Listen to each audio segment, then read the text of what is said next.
Hari Om to everyone. Today I will be chanting and contemplating on Gita Shloka 2.69. First, I'll chant the shloka. Yanisha sarvabhutanam tasyam jagati samyami yasyam jagrati bhutani sanisha pashyato munehe. The word-to-word meaning of this shloka is Ya refers to which, Nisha means night, Sarva Bhutanam of all living beings, Tasyam in that, Jagrati awake, Samyami self-control, Yasyam in which, Jagrati awake, Bhutani features, Sa that, Nisha night, Pashyataha see, Mune sage. So what I understood from this, basically what this shloka means is what all beings consider as day is the night of ignorance for the wise, and what all creatures see as night is the day for the introspective sage.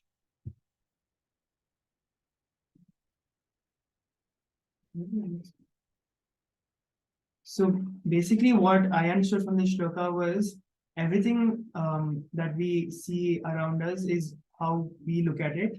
So let's say the picture in this example, the person to the left sees it as 6, but the person to the right sees it as 9. Similarly, one who really understands life sees life in a slightly different way, like how we see that I want this, I want that. But a person who really understands everything around them know that happiness doesn't come from these objects, and they don't get stuck up in this loop of like I want this, I want that, and they don't get confused like these two people have here. So basically the metaphor of this is like we are the people who are debating whether it's 6 or 9, but the wise person knows that it's neither 6 nor 9, but it's just a shape, and it is how it is, and they don't give any meaning to it. That's what I understand from Shloka. Then how do you function in the world if you do not call it as 6 or 9? How do you function in the world if you do not give any meaning? To function in the world, I think it's necessary to give meaning, but we should not get stuck up to our own opinions. I feel like when someone brings in a new idea, you should consider it instead of directly putting it away. But is it so easy in practice? In practice, it may be harder, but not that. So how do you bring it into practice? What is the right way to bring it into practice? So we should have some kind of meanings to objects or things around us to function in the world, but we shouldn't be attached to those meanings or opinions. Correct. That is what you've been saying. The question I'm raising is, when you are functioning in the world, so somebody comes and says, this is really a nice movie. You may not agree. So then, there is usually an argument, isn't it? Yeah. So is it okay to have that argument and not okay to have that argument? There's nothing wrong with having the argument, but the argument should be so that you understand why the other person thinks it's a good movie. So instead, when they say it's a good movie, you shouldn't say no, it's not. It's a bad movie. Instead, you can say, oh, really? How is it? Why do you think it's a good movie? That's what. Yeah. Anita, Aditi, Manya, any questions to Aditya?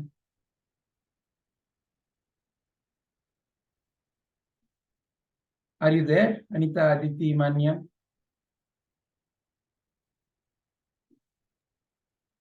Yes, Uncle, your voice is breaking. Okay. Was it not audible till now?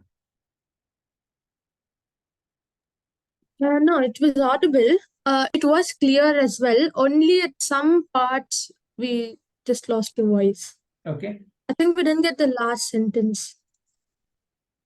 Okay, so the question I raised is, how do you ensure that when you're functioning in the world, that there is a need to name things, there's a need to transact with things, So when you say I'm not attached, how do you function in the world? That was a question I raised.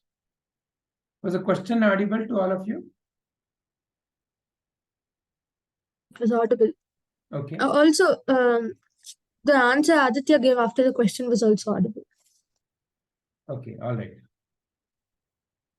So now what I want the three of you is, raise any question to Aditya. What you said about not being stuck up on your opinions, like, how is that related to the shloka? So that's what the shloka says, right? So, yeah, so this shloka says, what all beings consider as day is the night of ignorance for the wise. So basically, so what they're saying is how we look at something, a wise person looks at it slightly differently. I mean, what we as in like normal people, like yeah, that's what like normal people, how they look at something versus how a wise person looks at something. I think that's what the shloka is talking about. Yeah, but her question is what? How did I get that from the shloka? How did I get my understanding? Does that clarify question from Aditi?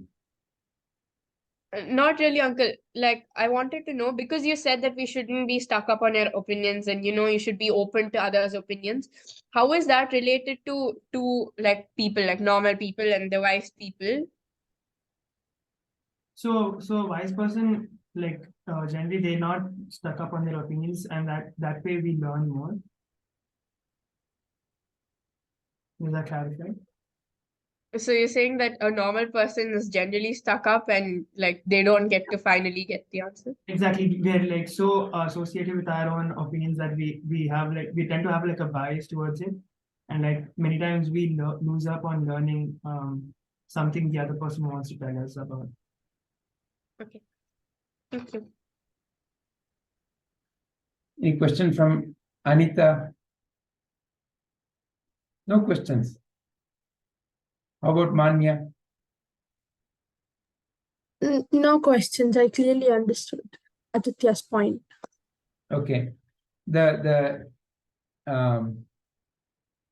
reason why I'm asking all of you to raise questions is it is through this question that you're strengthening your friend's ability in understanding the shloka. It is not a point about what they've said is okay, but now you're helping that your friend to look at it from multiple viewpoints. Like how if you were to be doing this in the class, now all of you are in a way using this occasion to train yourself as Gita teachers. So in the classroom, a student may ask a question. So therefore, it is not so much about whether you understood or not, but it is really about you raising questions so that the understanding is deeper in each one of you. You know how to raise questions. Also, you know how to provide a clear answer. That's why I encourage all of you to constantly, when your friend is saying something, you think about different scenarios through which you can raise questions. Is what I'm saying clear? Yes, Vijayji, it's clear. All right. Wonderful. Okay, so we will stop if there are no more questions from any one of you. Then we will stop Aditya's presentation. So does Manya like to present now? Yes, Vijayji, sure. I will. Yeah.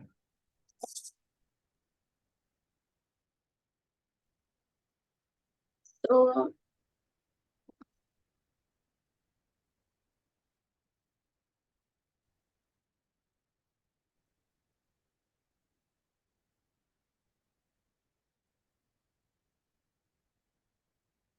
is my screen visible? Yes, Manya. Okay. Hari Om, everybody. Welcome to this Gita session.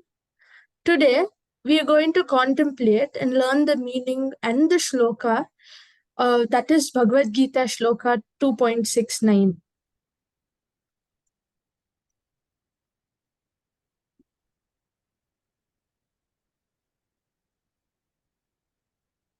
You may all hold your hands and chant along with me.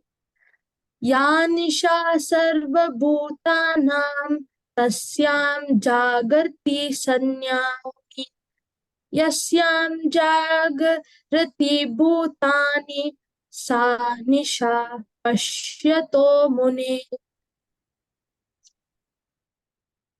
Here's the word of, if you wish to, or you have a doubt in any of these words, please go through them. So the meaning of the shloka is, what all beings consider as day is the night of ignorance for the wise, and what all creatures see as night is the day for introspective sage.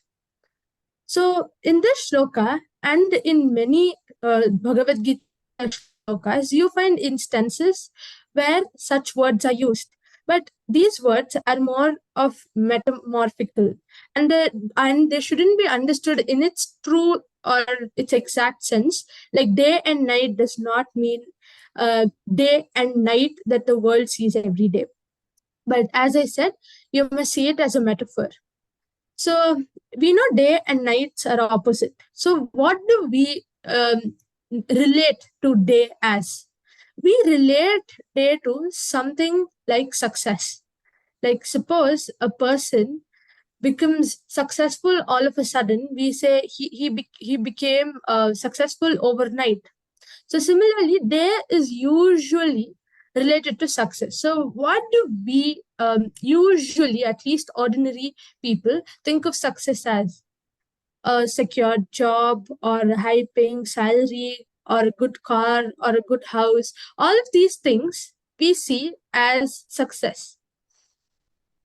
And this shloka says that the wise see success or day as something that's opposite to what we think as. They don't find meaning or success in all of these things that I mentioned, but they find success in the worship of God, in bhakti, by seeking God through meditation. They find success in all of these.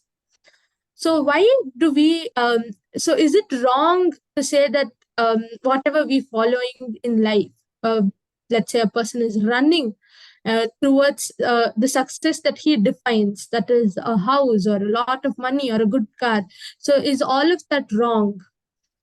It is not exactly wrong. Why the wise aren't being in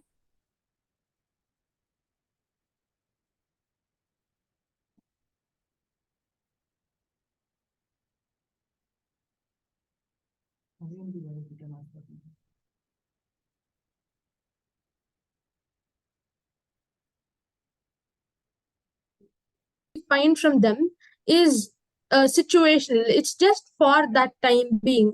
And the next moment, our heart or our mind wants a different thing. We start desiring for new and new things. So all of these are not going to satisfy. And the wise have already found something that satisfies them. Like the example we saw in the previous video, we might be wanting for when we are thirsty, 1 drop or 2 drop or 3 drop of water will give us less happiness, but we finding for a lot of water, just like how the droplets in the river, it's flowing and moving to different rivers, tributaries, and again different rivers, and find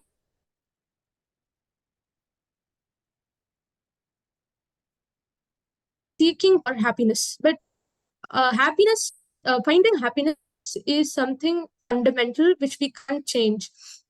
But what is true happiness or bliss? So true happiness and bliss, as the Rishi already found out, is the bhakti, is Krishna, is to feel him, to become one with him, to realize that Krishna and I am not different. We are one. And as soon as you realize that you are one, that's when you become happy. And that's where you find the ultimate peace and bliss. So that's what the shloka means. To summarize, what is day for the person, for any ordinary ignorant person, like money, house, or a good car, a lot of success, which in the way in which he defines it, is not necessary and does not tempt the wise because he knows that all of this is not permanent.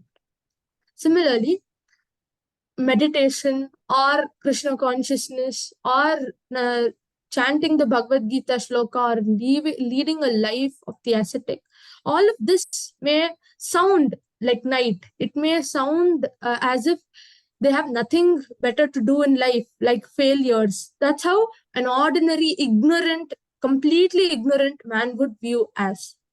So, throughout the Bhagavad Gita, we realize uh, why and how some things are day and how some things metaphorically are night. So, finally, what is day? What is the day for the wise specifically? It's meditation or finding your true self. And meditation is a way through which you can find your true self. To be able to identify the truth is meditation. So bliss is what we're all seeking for, and not exactly the momentary happiness. So just to revise a couple of shlokas behind, there is suffering in the world, and that suffering has a cause, and the cause of suffering is desire. And if the desire is eliminated, suffering will be overcome. These are 4 golden statements that Buddha himself said. Hari Om. I hope all of you understood the meaning of the shloka. I've tried to explain it to the best and how I've understood. Thank you. Keep the screen on, Manya. And please go back to what Buddha is saying.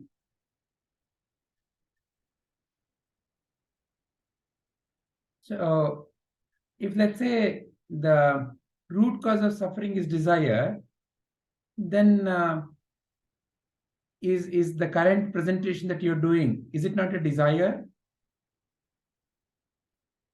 So we as we already discussed, there are like 2 kinds of desire.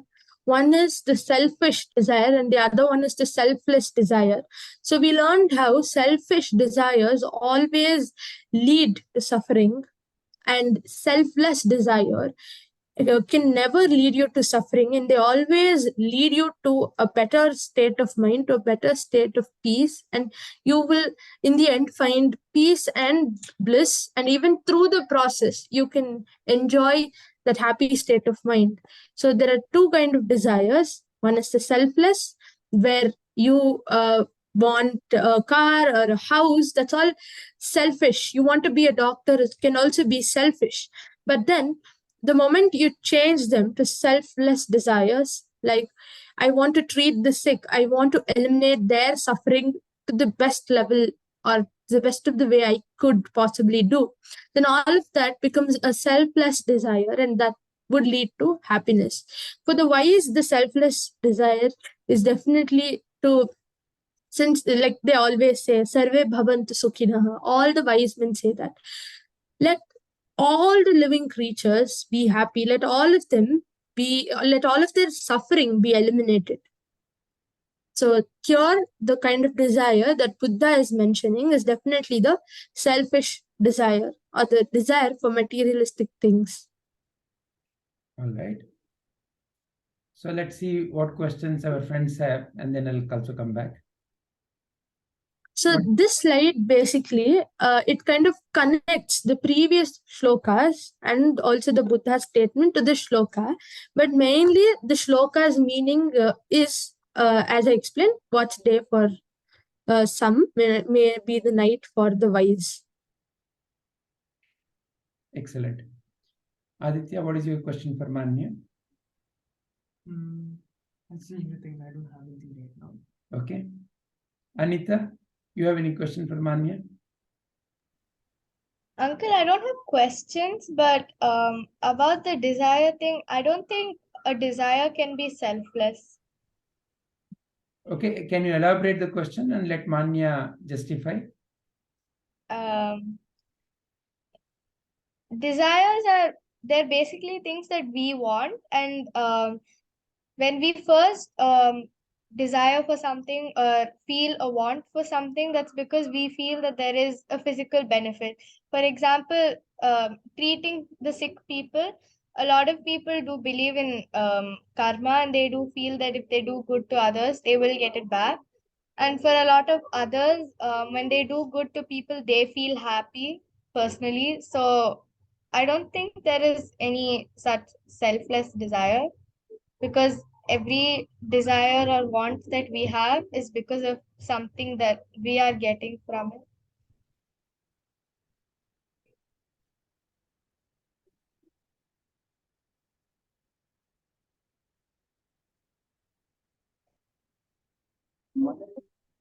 Yeah, so I get that question, but then we've already discussed in the previous class that about selfless desires, or whether desires can actually be selfless, or are they always selfish.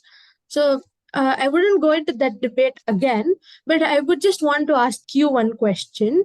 Like, let's say you see a person who's suffering a lot, and he narrates to you his or her sad story. So as soon as you listen to that story, or let's say you see an ambulance which makes that emergency sound and it's passing through you, so isn't your first thought, oh, he's suffering, he or she is suffering, and his family members are suffering too, let them recover? Is that your first thought? Or do you say, oh, they're suffering, if I pray for them I might get some good karma, so let me pray? Have you ever like, it might have happened many times. I do it and I see people doing it. An ambulance passes through and they say, God bless it, may God cure his suffering or help his family members recover. So you might have also put out such prayers. So is your first thought a desire to get the freedom out of that suffering, or is your first thought a good karma, and for that you're praying? What is your first thought? The latter thought that you're talking about is not a conscious thought. It's an unconscious knowledge that's always in your mind. So I think, like you said, what you said is correct. You do think of freeing them of the suffering first, but that does stem from the knowledge that, unconsciously you do know if you do something good, you're bound to get it back. Isn't that right? Personally, I wouldn't agree with that, but because of your question, then yeah, there might be people who do things to who do good things only to get something out of it. Let's say they go to some astrologer, the astrologer tells them to do some particular seva in some temple or somewhere, and good will happen to them. Are they wise? I don't really think so that they're wise, but how do wise men have a desire? So he or she usually knows the truth that all of this is impermanent, and mostly they've come to this saturated state where whatever happens in the world does not really matter to them. Like the good karma that might be helpful for them in the next janma, it really doesn't affect them much. They don't care about the previous births or the coming ones. Finally, here they, because they know that you, me, and he, she, we're all not different. We're all one. The wise person also wants the other person to be happy and to be able to come to his state of mind, um, to come to that level of bliss. But then he also doesn't want them to suffer how they're doing. So I seen many wise people say that may they be kind of may they get rid of their suffering, but it's all just selfless. There's usually no selfish intent to that. Many times, like, have you seen, okay, again we just come back to the same debate, but yeah, it's not necessary that you can never have a selfless desire. It's again based on the person's mindset, his beliefs, and through Bhagavad Gita this mindset is what is broken, and he realizes the truth. I hope that answers your question. Yeah, thank you. Thank you. Are you satisfied, Anita? Uncle, I'm not sure if my opinion can be changed. That's okay. It's not about changing the opinion, but are you satisfied with the are you considering the answer that is being given? Do you see merit in that answer? Yeah, there is merit, but You're not sure. yeah. Okay, all right. Does anyone else want to give a viewpoint? Aditi, Aditya. Uncle, I think a better way to term that is a selfish desire, or just simply desire and a selfless intention. Because I don't think a desire can necessarily be selfless. So,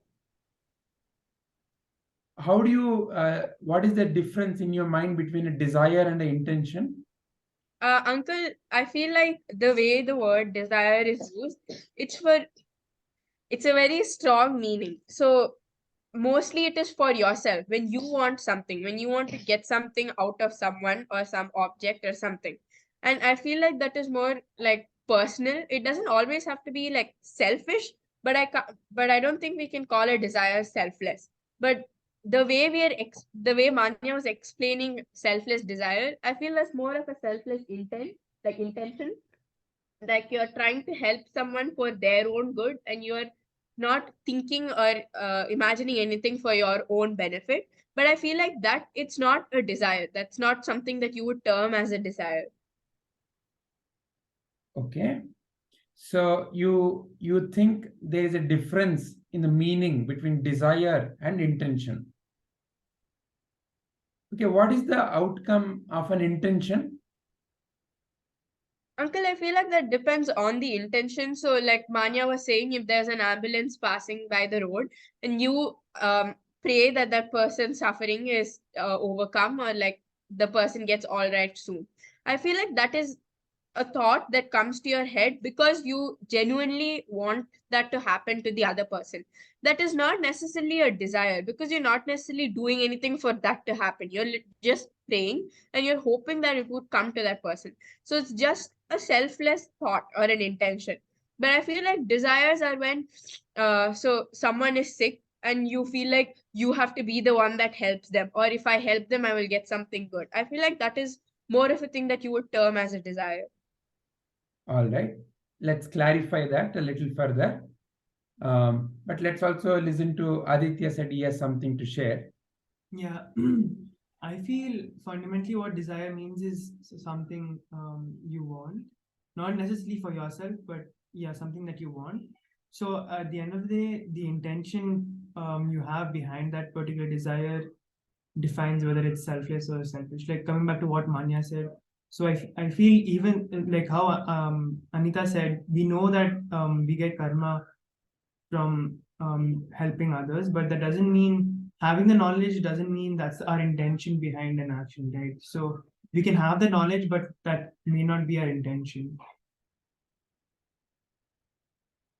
Does that clarify?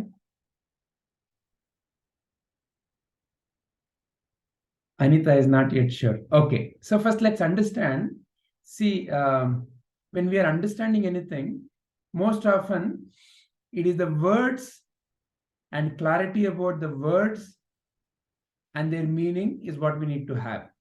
Okay, so therefore, first let's understand these 3-4 key words that have come up: intention, desire, karma, selfish, selfless. Okay, so let's understand these 5 words. Okay, so now all of you are sitting here. All of us are sitting here. You sitting here, is it intention that brought you here, or is it a desire that brought you here? Quick poll. So how many of you vote for it is the intention that brought you here? Okay, no one is voting for intention. I think in this case it's synonymous. They're synonymous. Okay, so let's take this option. Intention and desire are synonymous. How many of you agree? Okay, only Aditya feels intention and desire are synonymous. Okay, what does Manya think? I am actually confused. I want to know the meaning first. I think I don't know the meaning correctly now.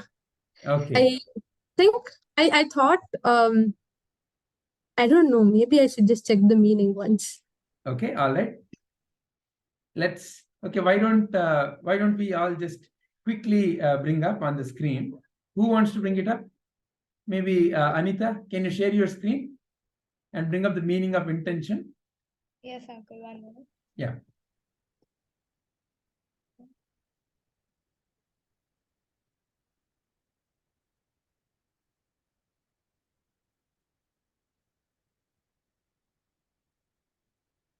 Okay. Can Aditi or Anita, one of you read? Intention is a thing that's intended or an aim or a plan. Okay, excellent. Now, can you bring up the meaning for desire?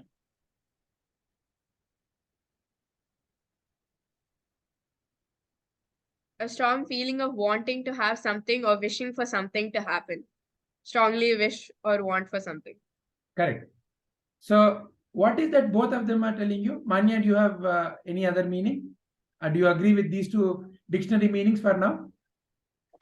Yeah, I mean, how could I not agree with the dictionary meanings? There's another word, intention, SION. Might want to check that as well. Okay, bring up another tab. INTE NSION. SION, intention. I don't think there's a word like that. It's a word. Okay, is there a word called intention? Yeah, there is. There is, okay. Uncle, Yeah. I think it's in the modern dictionary, urban dictionary. Oh, okay. So intention. They're similar sounding words. That's all. Okay, excellent. Not sure if it's a new word, but yeah. But this one is an internal concept of a concept. But it's actually an archaic word. It's older one. Okay, but that's not the debate actually. So it's basically a determination for something to happen. So we need to. Intention is the determination. Intention is concept of a concept. Content. The second meaning, determination. Resolutional determination. Okay. But that's the old usage, which means it's not used in today's world anymore. I'm not sure if I See, agree on also that. it's Can being you said, read this? is a common misspelling of intention.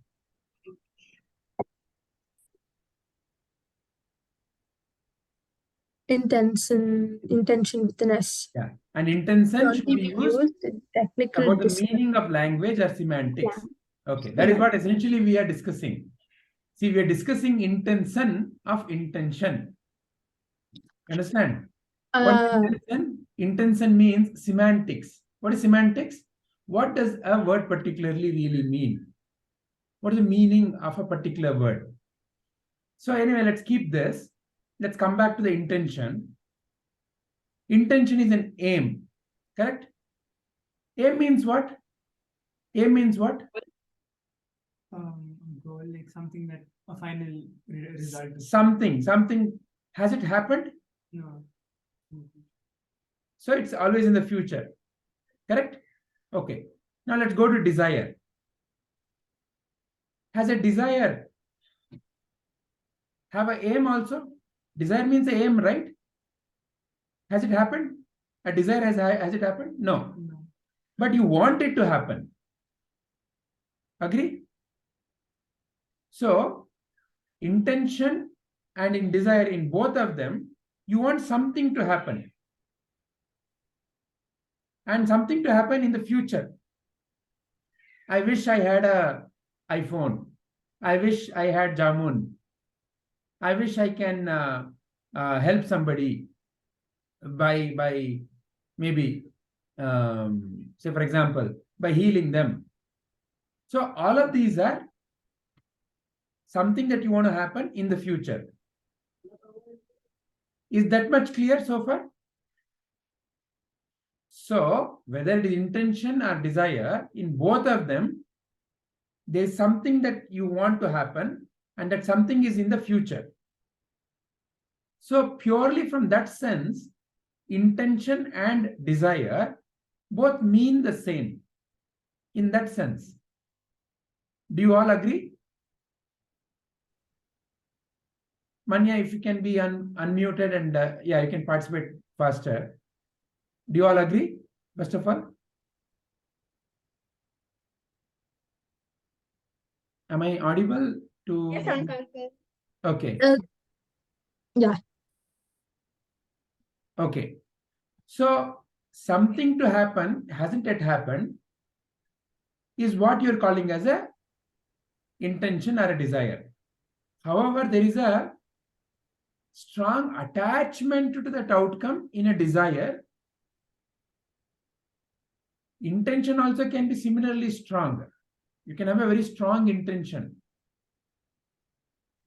So the Sanskrit word is sankalpa. Sankalpa means you want something to happen. You go to a temple, then the pujari asks you, what is the sankalpa for which you're doing the puja, right? You go there, you do a puja, and he asks you, what is the sankalpa? Your sankalpa may be, I want 100 marks out of 100 marks in exam. Or your sankalpa may be, I want a new iPhone. Or your sankalpa may be, I want, this may not happen, but my parents are very troublesome.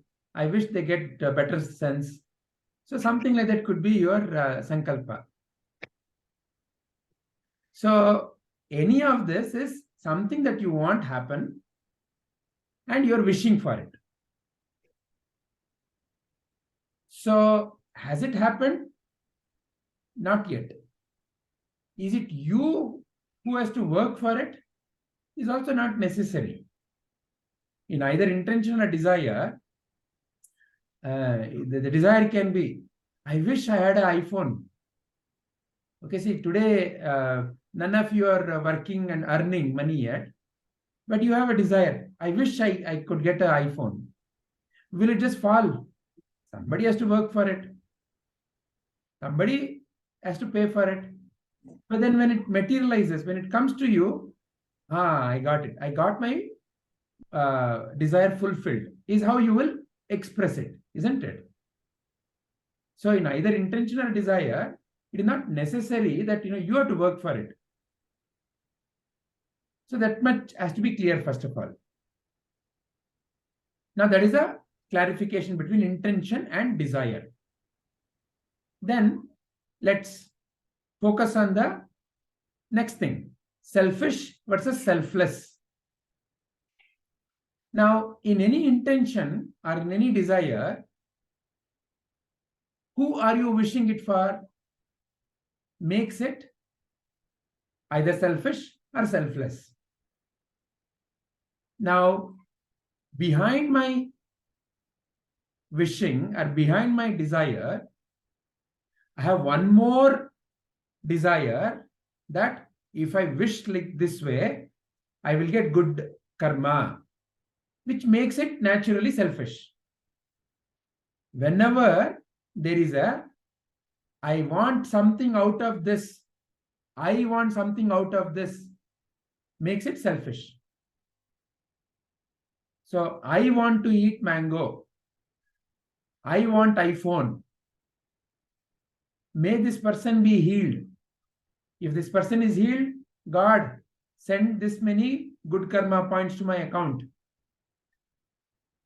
So irrespective of whether you want a mango or iPhone for yourself, or you're helping somebody, but your ultimate feeling or your thought behind that is, I want good karma, it makes it selfish.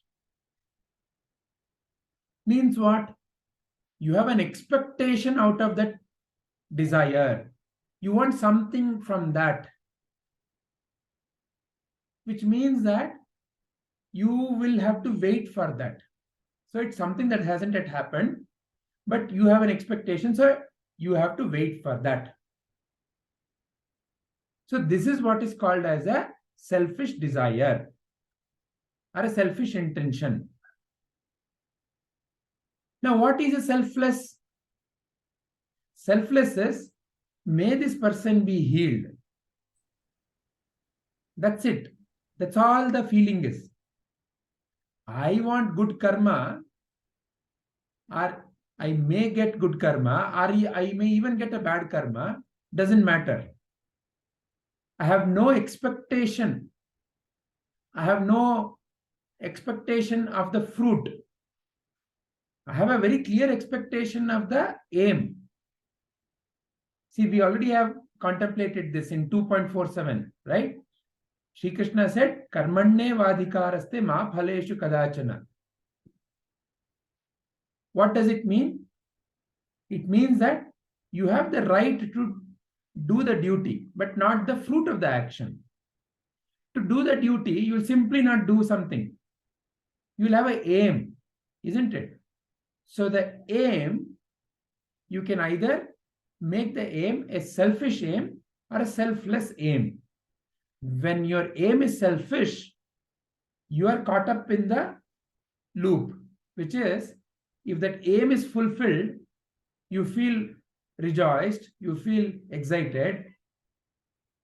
If the aim is not fulfilled, you may feel down. Why? Because you have an attachment to the fruit of the action. So, when it is said as selfless desire, what is meant is, there is no desire which is whose outcome you are attached to. That particular desire, when it materializes, you are not wishing for the fruit of that. Say, for example, you go to some place and you find, it's a nature, let's say some forest, and you find some plastic all over, and you find that animals are getting troubled by that plastic. Just naturally, you may pick up some plastic and clean it up. Now, when you do it for the sake of that other animal or the nature, and whether you get a claps, somebody is somebody taking my photo of me cleaning, and it should be published in my school journal, or somebody should give me a medal, then you have an expectation out of that particular desire.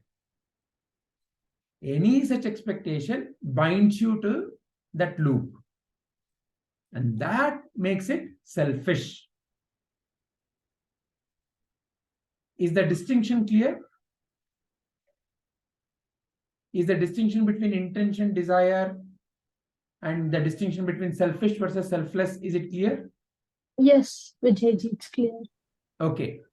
Now, can Anita tell me, can there be selfless desire? Yes, sir. Can you give an example?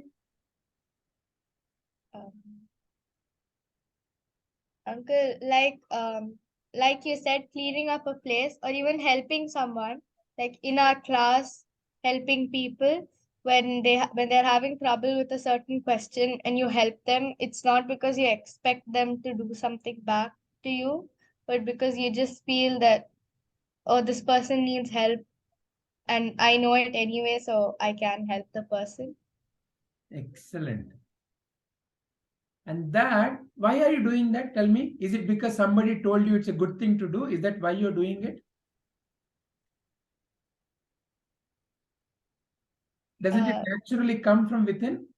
Yeah. So see, that is your true nature. It is not that somebody taught you to be like that. So for example, sun shines. And in the light of the sun, trees grow. All the things that happen in this world are only because of the sun shining. Is it that, he will shine only if you and I wake up every day morning and do namaskaras to him? The wind is blowing. Is it that the wind is expecting that you and I are doing puja, then only it will blow. Water. You use water to quench. You use water to clean. You use water in your toilet. Has it ever complained to you? So, the very nature of things in this existence is that they offer. What do they offer? They offer whatever is the best quality in them. It's not that they are offering so that we all can clap. They offer. That is the nature of existence. The sun shines, the wind blows, the water flows, earth gives. Everything is feeding one another. Everything is offering to one another. So what Sri Krishna always says is, therefore, Arjuna, live your life in Yagna Bhava. Yagna means what? This offering. In Yagna Kunda, you offer something. Can you get that thing that you have offered into the fire? No, you have offered. When you offered, you have no expectation from that. You offered. Then only it becomes selfless. But you are offering to the Yagna Kunda with the feeling that, oh, I want something out of this puja or the Yagna that I'm doing, then it becomes a selfish. So what Sri Krishna is teaching us through Bhagavad Gita is how to live a life of freedom. He's not saying that there is anything wrong with selfish desire. However, he's pointing out that selfish desire can bind you, can make you feel up and down, can make you feel miserable. So he's simply showing how to live life in freedom. Whether you want to choose that way, he leaves it to you. Is that clear? Yes, uncle. Thank you. Can I hear back from each one of you what you understood?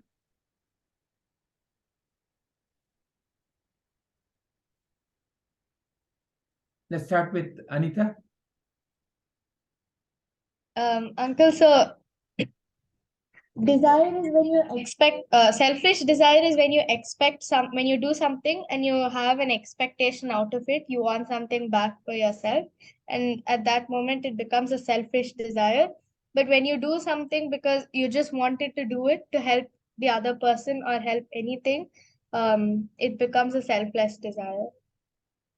When you don't expect anything back from it, and when you do expect things, it becomes hard for you to do anything because we are bound in a loop and we are always expecting stuff. And I think if you don't get what you expect, then you feel hurt or angry, upset. Very nice. Aditi's understanding?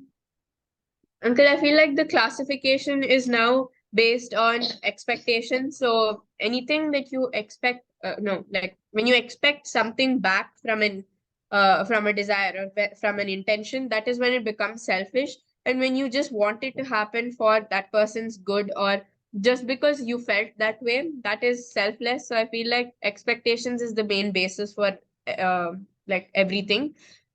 So when you're doing it out of good intention only because you just feel that way, it's a selfless desire. And when you're trying to make it benefit for yourself, or when there is a different meaning behind why you are doing something because you want something for yourself, then it becomes selfish, and that's when it's a selfish desire. Excellent. Manya's understanding? So basically, this is okay. So let's just put it this way: that we knew that there was selfless desire and that there is also selfish desire from the previous class. But then we also knew that the selfless desires usually do not lead to any kind of suffering or a sad feeling, but it always does lead us to happiness. Whereas selfish desires always they always lead to a kind of a state of suffering. Or you might get in the beginning a little bit of happiness for that moment, but then you get into that loop and you end up in suffering.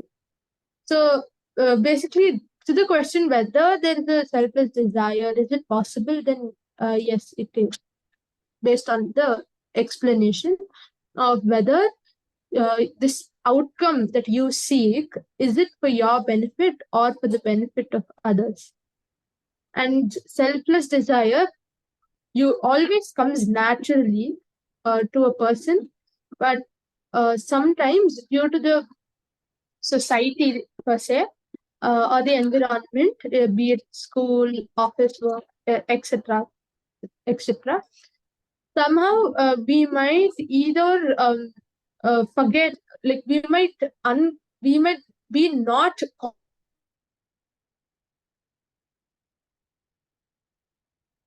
somewhere selfless desires, but here we just realize and understand what selfless desires are and how we have it naturally and not unconsciously, as they're different. Excellent. Aditya, your understanding? So similar to what everyone said, like the distinction between a selfless and selfish desire is basically, it comes down to what your desire or your intention is behind it. So when your intention is to help the other person and when it's not for your own benefit, that's when we term it as a selfless desire. But when it's for my own benefit and not for anyone else's, then we term it as a selfish desire. Excellent. So I want to conclude by quickly showing a couple of things to all of you. So let's just, you might have seen this video, don't know. But let's. I don't want to eat them ever again. Oh, do you think, so what will you eat instead? I will eat whatever there's on the table, but not chicken or meat. Why do you think you don't want to do that? Because they're animals and I like animals. So what will we do if we miss eating chicken and meat? I don't miss eating chicken and meat. How about fish? Fish? Yeah. Fish? Is it an animal? Yeah. I won't eat that either. Oh my God. So what? I won't eat animals! Okay. So what do you want to eat? What kind of food do you want to eat? Anything's on the table, but not animals. Why do you feel sorry for animals? Because they're nice, and I know that we cook them sometimes, which is not very nice, and I know we like to eat animals that we cook, but that's not nice for them. Yeah. Do you think they suffer? I think that they don't really like being cooked in the oven.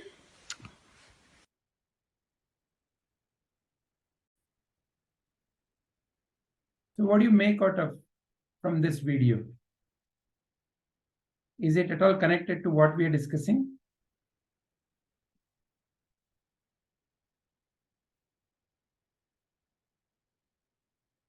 Is the question Yes. clear? Yeah. Yes. Yeah, go ahead. Yeah, go ahead, Anita. Uncle, she doesn't want to eat meat because she feels that the animals will suffer. She's just genuinely feeling bad for them, and that's selfless. Yeah. Doesn't expect anything out of it. So did somebody teach that girl to be like that? No, she just feels like that.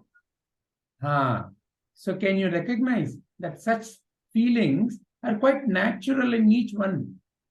Each one of you feel that way. When you see someone thirsty, or when you see someone hungry, when you see someone suffering, you naturally feel it, don't you? It's not because, okay, if I feel for them, I will get good merit. All that is a later. It's a thinking. Before the thinking comes, first there is a feeling. Very nice. How about Aditi? Any observations from Aditi?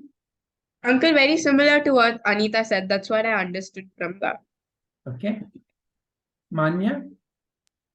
So many a times, I could connect to another example. Many a times, there may be instances where we see certain movies which connect to us, it touches deeply. One example would be Kashmir Files. It's a very popular one. So I'm mentioning that because all of us could relate. So I'm sure many of us would have tears in our eyes as we watch that movie. So there may be many instances, there may be many movies we cried through.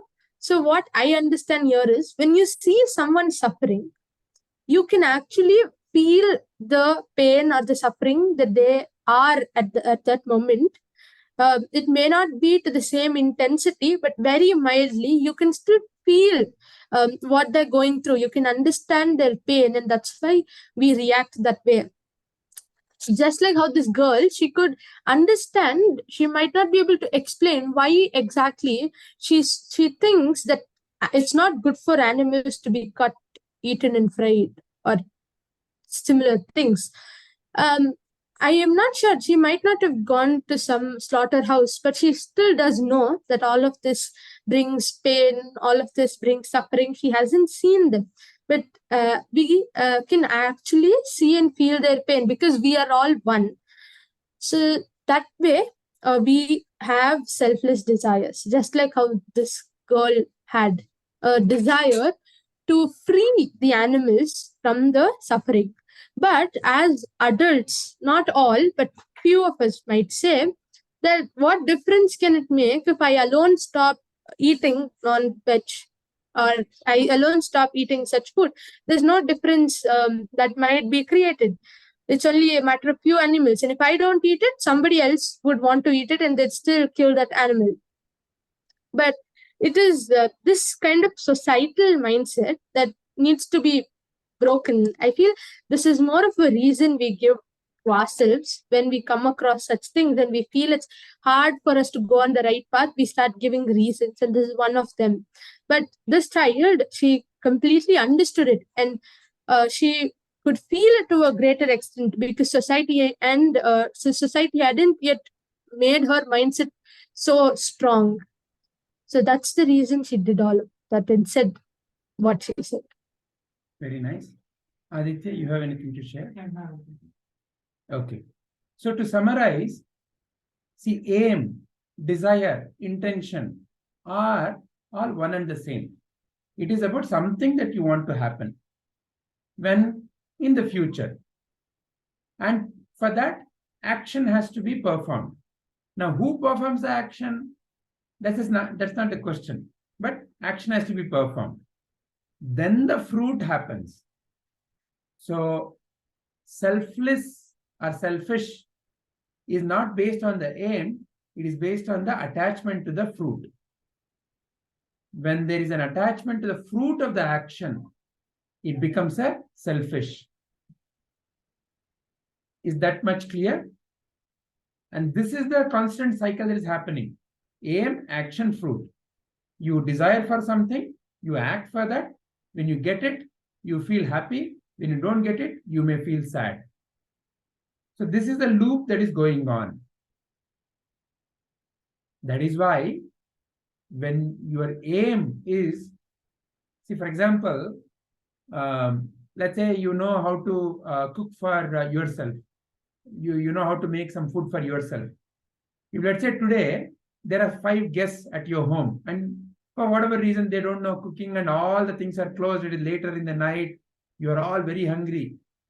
And when you're cooking for them, you know how to cook for only one person. And when you're cooking for 5 people, you feel, oh, so much work, isn't it? Now, let's say every day you've been cooking for 100 people, as an example. And today there are 10 guests at your home, or even 20 guests or 50 guests. Will it feel a burden? Why? because you know how to do larger things. So in a similar way, when your desire is only, okay, I want to be happy, I want to be healthy, I want to be peaceful, then only that much. But when you, let's say, work for everybody, let's say in your school, you decide, okay, let's keep the school clean. For whose sake? For everybody's sake. Then you will have progressed that much more in life. Because you no more are worried about your own selfish, okay, I want my environment, my table to be clean. My table is clean, but damn about the others. Or, when you say that, okay, so let's make sure that all of us in the class are really good in mathematics. So let's see who is best in mathematics. Let's help each other. Okay, somebody is better in physics. Let's help each other. Somebody is really great in speaking. Let's help each other. So like that, when you want everybody to prosper, naturally, it will be nice for everybody involved. Does this all make sense? Yes, it does. Yeah, remember the experiment we did about, I don't know whether all of you were there when we did the experiment. I want to be happy, healthy. Do you remember that experiment? Yes, we remember the experiment. We in the first case we prayed that I should get good health, but in the second case we prayed that all of us in this particular satsang should get good health. Excellent. Yeah. So in the first case only I was working for my health. But in the second case, all of us were working for my health. And all I had to do was just shift my thinking from me to we. All right? Okay. Great. So, though, we have discussed why it needs to be reinforced as, that is how we learn. So it's okay. If the same question comes up again, it's okay. Because the human mind, as it goes through different experiences, it once again kind of has to come back into that foundation, that fundamental. So sometimes as some new experience comes, this foundation kind of gets masked. That nice little child, who's caring for all the animals. For example, Duryodhana was also a nice little child like that. Dushyasana was also a nice little child like that.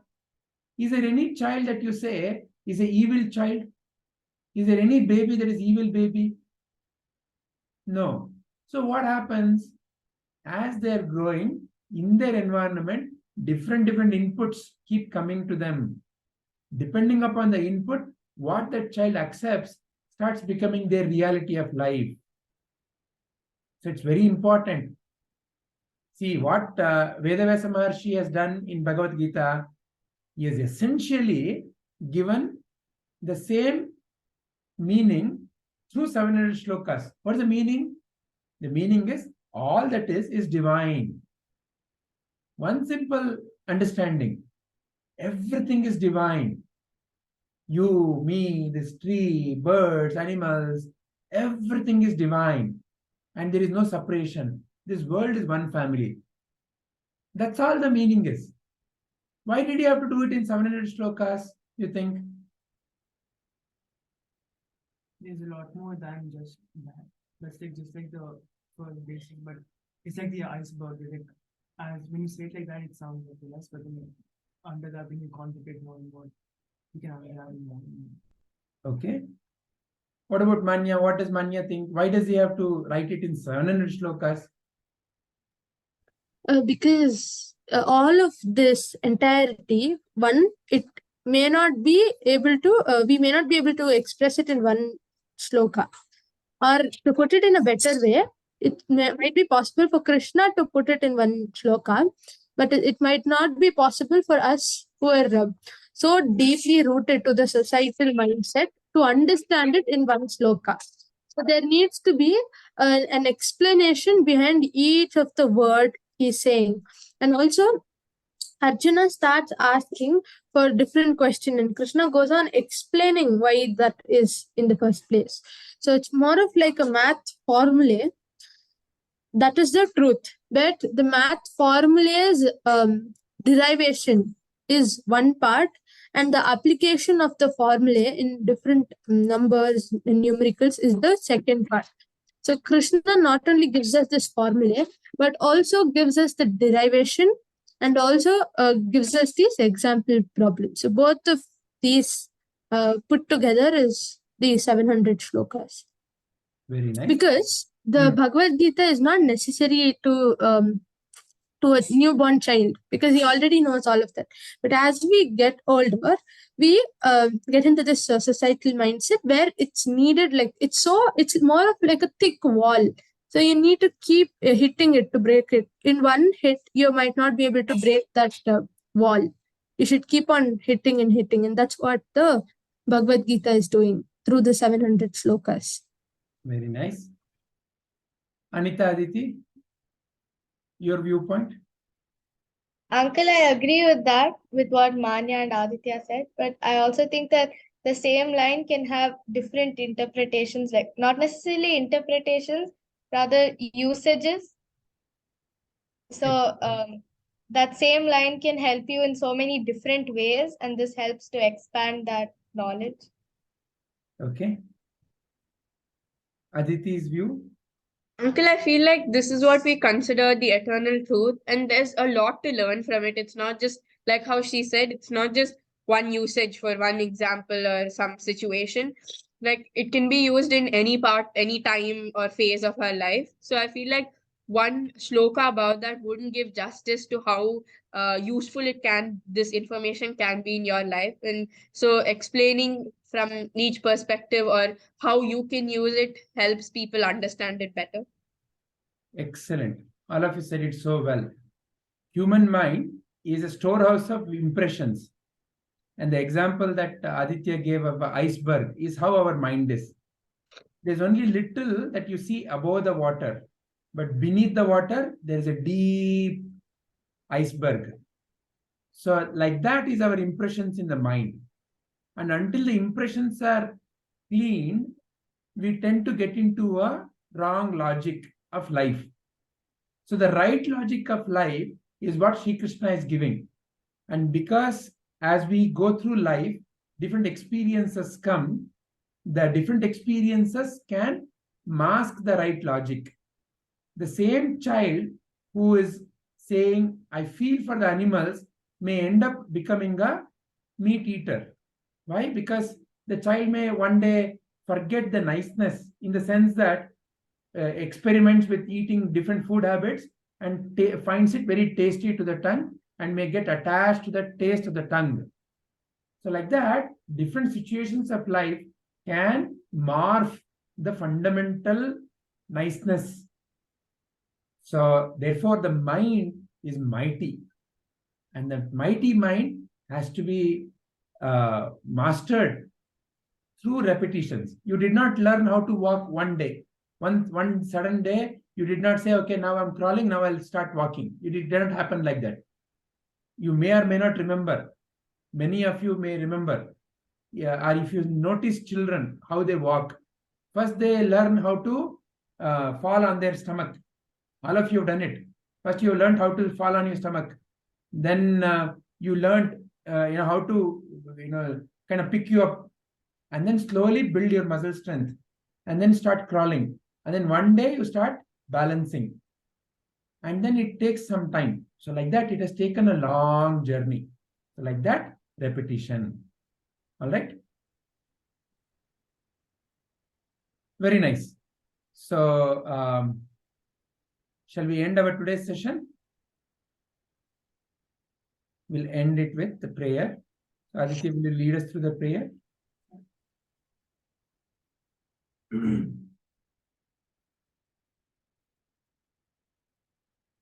Om Asato Ma Sargamaya Tamasoma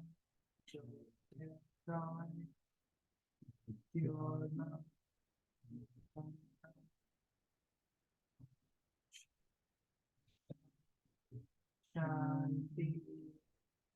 Om. Say the meaning. Say the meaning. Om, lead me from untruth to truth, darkness to light, impermanence to permanence. Om Purnamada Purnamidam Purnam Purnamudachyate Purnasya Purnamadaya Purnamudachyate. Om Shanti Shanti Shanti. Om, that is complete. This is complete. From completeness comes completeness. When completeness is removed from completeness, what remains is complete. Nanu Nanyam Buddhu Nananda Ideham Manabuddhi Nananda Satchidanandatma Shivananunani Shivoham Shivoham Shivoham. I am not the body, I am not the mind, I am Satchidananda Swarupi Shiva. Shivoham, Shivoham, Shivoham. Antarjyoti, Bharajyoti, Pratyajyoti, Paratparaha, Jyotirjyoti, Swayam Jyoti, Atmajyoti, Shivosmyam. I am the supreme light of awareness, illuminating the outer world of objects, inner world of thoughts, and deep slave state. I am the divine light of the nature of auspiciousness, Shiva Swarupi. Atmadarshanam, Brahmadarshanam, Brahmadarshanam, Satyadarshanam. Recognition of the self is recognition of the whole. Recognition of the whole is recognition of the truth. Om Sahana Bhavatu Sahano Bhunaktu Sah Viryam Karavavahai Tejasvinavadhitamastu Ma Vidvishavahai. Om Shanti Shanti Shanti. Om, may we all be protected, may we all be nourished, may we work together, sharing our energies. May our intellect be sharpened, may we be friends forever. Om Sarve Bhavantu Sukhinah, Sarve Santu Niramayah, Sarve Bhadrani Pashyantu, Ma Kaschid Dukkha Bhag Bhavet. Om Sarvesham Swastir Bhavatu, Sarvesham Shantir Bhavatu, Sarvesham Purnam Bhavatu, Sarvesham Mangalam Bhavatu. Om Shanti Shanti Shanti.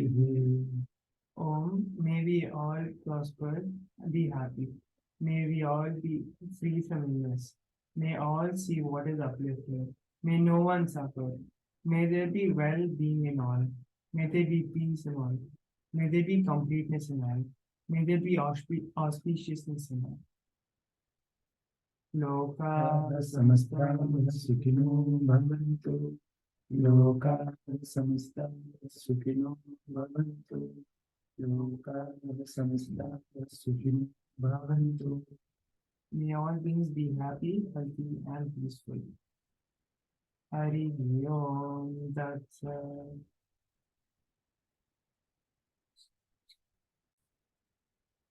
Thank you all. Thank you very much.